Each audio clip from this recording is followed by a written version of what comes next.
अस्सलाम वालेकुम नाज़रीन, welcome to Kazmi health and beauty tips. उम्मीद करता हूँ कि खुदावंद करीम के फजल करम से अब सब खैरियत से होंगे। साफ शफाफ पानी अच्छी सेहत की जमानत।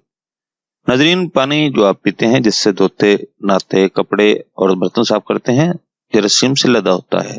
लेकिन देख रहे हैं, साफ सुथरे निकरे पानी के जरासीम से आलूद होने का यकीन भी नहीं आता।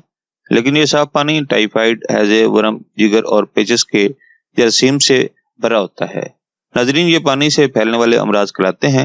ये जरासीम पानी में इंसानी और हवानी फुल्ले से शामिल होते हैं, जो हमारे यहाँ नालियों के अलावा खुले आम में रफा हजत से फारिग होने वालों का खुश्क फुल्ला पानी में शामिल होने से ये पानी इन अमराज का सबब बनता है। इस तरह जानवर का फुल्ला भी पानी में शामिल होता रहता है। ऐसा पानी न सिर्फ गैर महफूज करार रहता है, बल्कि निहायत ही मुज़र सेहत भी होता है। दुनिया में हर साल ऐसे पानी से फैलने वाले अमराज 22 लाख इंसानी जानों की भेंट ले लेते हैं। इनका ज्यादातर सबब असहाल की शिकायत होती है और इनसे सबसे ज्यादा मुतासर बच्चे होते हैं। सिर्फ पीने का पानी ही अमराज का सबब नहीं होता। ऐसे गैर महफूज पानी से अगर मरीज नहाते धोते हैं, खाना तैयार होता है या कपड़े वगैरह धोते हैं, पानी से फैलने वाले अमराज का असल सबब फुजला ही होता है।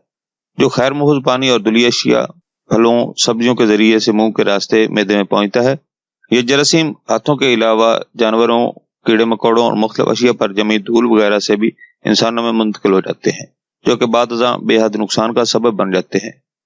गैर साफ शुदा पानी इस्तेमाल करने वाले तमाम अफराद, खास तौर पर जिनके जिस्म की क़ुव्वत मुदाफ़त कमजोर हो, इनके अमराज से ज्यादा मुतासर होते हैं।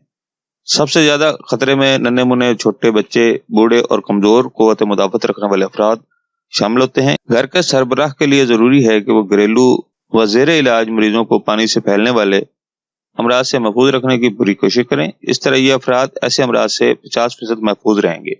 इसके लिए साबुन से हाथ का धोते रहना बहुत जरूरी है। इस आदत की वजह से असहाली अमराज बड़ा तहफ़्फ़ुज़ हासिल होता है।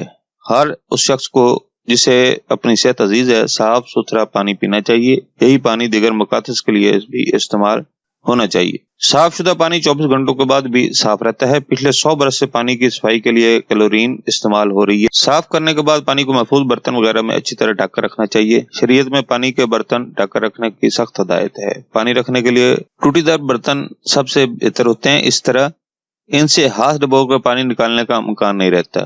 खाने की तैयारी के दौरान भी इस असूल की पाबंदी जरूरी है कि सब्जियां वगैरह साफ पानी से धोनी चाहिए कि वो कीचड़ मट्टी से बिल्कुल साफ हो जाएं। नाज़रीन, खास तौर पर गोश्त काटने के बाद छुरी और हाथों का धोना भी जरूरी है। खाना पकने के बाद बर्तनों में निकालते वक्त भी हाथ अच्छी तरह साफ कर लेने चाहिए। इसी तरह मुख्तलिफ कामों के लिए इस्तेमाल होने वाले लात वगैरह का भी गर्दो गुबार से पाक साफ होना जरूरी है। बर्तनों को अच्छे वॉशिंग पाउडर और साफ पानी से धोएं। खुद भी हाथ धोएं तो इन्हें साफ सुथरे तौलिए, रुमाल या टिश्यू वगैरह से खुश करें और हमेशा तंदुरुस्त तवाना रहें। नाज़रीन, ये थी हमारी आज की इन्फॉर्मेशन पर मबनी वीडियो। नाज़रीन, अगर आपको हमारी वीडियोस हमारे उसका ज़्यादा अच्छे लग रहे हैं तो बराए मेहरबानी हमारे चैनल को सब्सक्राइब करें, ताकि हमारी हर आने वाली नई वीडियो आप तक पहुंच सके। और हमारी वीडियो को लाइक करते हुए शेयर करें। अगली वीडियो तक इजाजत दें। अल्लाह आप सब का हामी नासिर हो। अल्लाह निगहबान।